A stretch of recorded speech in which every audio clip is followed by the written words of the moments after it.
श्री गणेशाय नमः। सभी भक्तों को राम राम। आइए अब सुनते हैं कार्तिक मास महात्म्य का 30वां अध्याय। भगवान श्री कृष्ण सत्यभामा से बोले, हे प्रिय, नारद जी के यह वचन सुनकर महाराजा पृथु बहुत आश्चर्यचकित हुए। अंत में उन्होंने नारद जी का पूजन करके उनको विदा किया। इसलिए माघ, कार्तिक और एकादशी यह 3 व्रत मुझे अत्यधिक प्रिय है। वनस्पतियों में तुलसी, महीनों में कार्तिक, तिथियों में एकादशी और क्षेत्रों में प्रयाग मुझे बहुत प्रिय है। जो मनुष्य इंद्रियों पर विजय प्राप्त कर इनका सेवन करता है वह मुझे यज्ञ करने वाले मनुष्य से भी अधिक प्रिय है। जो मनुष्य विधि पूर्वक इनकी सेवा करते हैं, मेरी कृपा से उन्हें समस्त पापों से छुटकारा मिल जाता है। भगवान श्री कृष्ण के वचन सुनकर सत्यभामा ने कहा, हे प्रभु, आपने बहुत ही अद्भुत बात कही है कि दूसरों के लिए पुण्य के फल से कलह की मुक्ति हो गई। यह प्रभावशाली कार्तिक मास आपको अधिक प्रिय है, जिससे पितृद्रोह का पाप केवल स्नान के पुण्य से ही नष्ट हो गया। दूसरे मनुष्य द्वारा किया हुआ पुण्य उसके देने से किस प्रकार मिल जाता है, यह आप मुझे बताने की कृपा करें। श्री कृष्ण भगवान बोले, प्रिय, जिस कर्म द्वारा बिना दिया हुआ पुण्य और पाप मिलता है उसे ध्यान पूर्वक सुनो।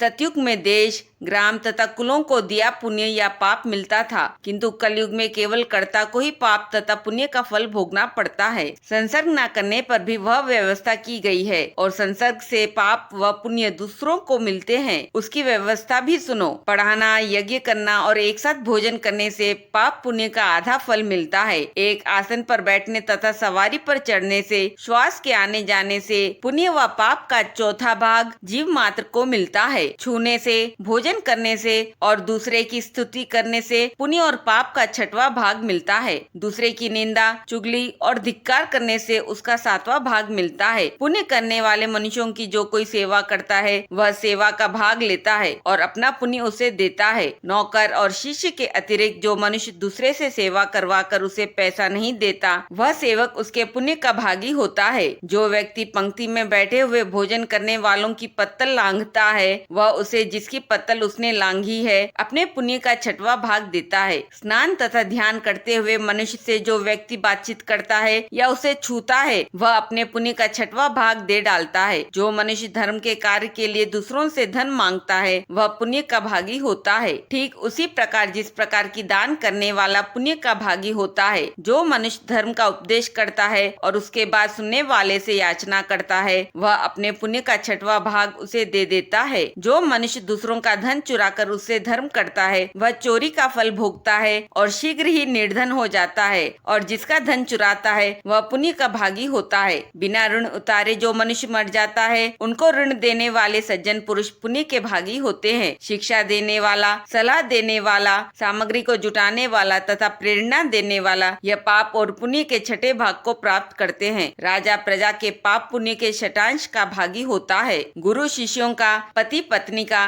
पिता पुत्र का, स्त्री पति के लिए पुण्य का 6ठा भाग पाती है। पति को प्रसन्न करने वाली आज्ञाकारी स्त्री पति के लिए पुण्य का आधा भाग ले लेती है। जो पुण्यात्मा पराये लोगों को दान करते हैं वह उनके पुण्य का 6ठा भाग प्राप्त करते हैं। जीविका देने वाले मनुष्य जीविका ग्रहण करने वाले मनुष्य के पुण्य के 6ठे भाग को प्राप्त करता है। इस प्रकार दूसरों के लिए पुण्य अथवा पाप बिना दिए भी दूसरों को मिल सकते हैं, किंतु यह नियम जो कि मैंने बतलाए हैं ये कलयुग में लागू नहीं होते। कलयुग में तो एकमात्र कर्ता को ही अपने पाप व पुण्य भोगने पड़ते हैं। इस प्रकार कार्तिक महात्म्य का 30वां अध्याय पूर्ण हुआ। ओम नमो भगवते वासुदेवाय नमः। बोलिए श्री हरि लक्ष्मी जी की जय। बोलिए श्री विष्णु भगवान की जय।